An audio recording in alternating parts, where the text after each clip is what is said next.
Hi, I'm Dr. Stan Kutcher, and I'm going to talk to you today about behavioral difficulties and ADHD. And so if you're a parent or a teacher, this may be a real interest to you. Or if you have ADHD like I do, it can be pretty interesting to you too. I was speaking the other day with colleagues of mine who are teachers, and they were talking about behavioral disturbances, behavioral disorders, and ADHD in the same breath, as if ADHD, which is a mental disorder called attention deficit hyperactivity disorder, and behavioral difficulties or behavioral disturbances are the same. They're not. They're not. Most young people who have behavioral difficulties or behavioral disturbances, we'll use those words interchangeably, don't have ADHD. And many young people who have ADHD don't have behavioral disturbances. So why do people keep confusing them? I don't know. I think it's probably because they haven't thought about it, or they haven't been taught the difference, or and I do know that some people actually deliberately try to confuse that because they're selling a product, self-regulation program, something like that. If you only do this, all behavioral difficulties will go away. No, they won't. Because it matters.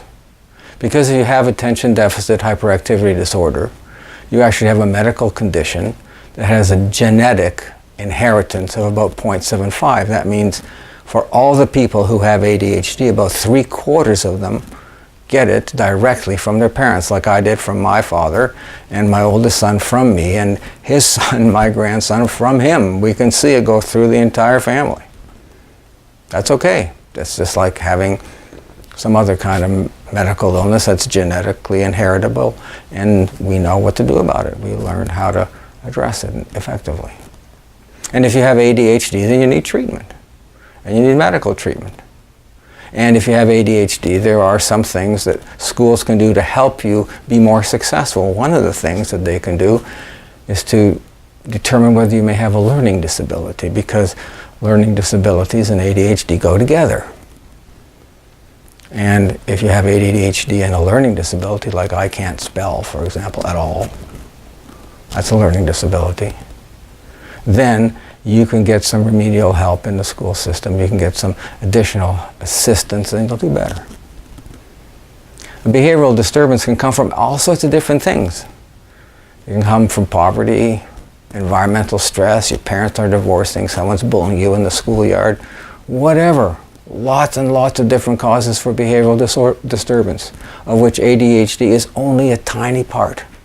And some people who have ADHD actually don't have the H.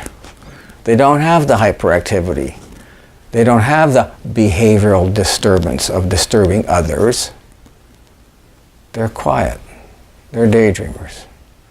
Their mind is wandering constantly, but they're not disturbing anybody, so they get missed. And as a result, they don't get effective treatment.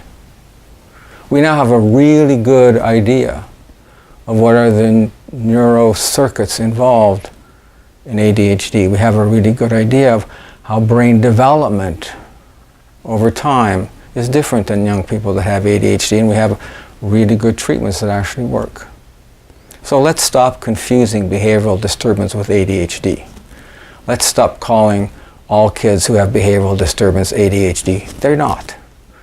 And let's make sure that if we have a young person who is showing behavioral challenges, that we look to where their strengths are, that we focus on what they can do well, that we at the same time try to understand where the behavioral challenges are coming from.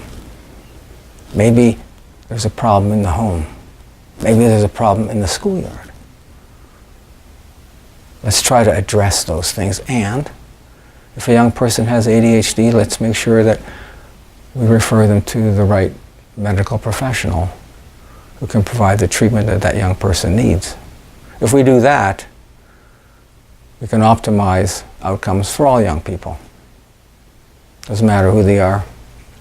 Doesn't matter where they are. Because, after all, that's our common job. Thanks. I'm Dr. Stan Kutcher.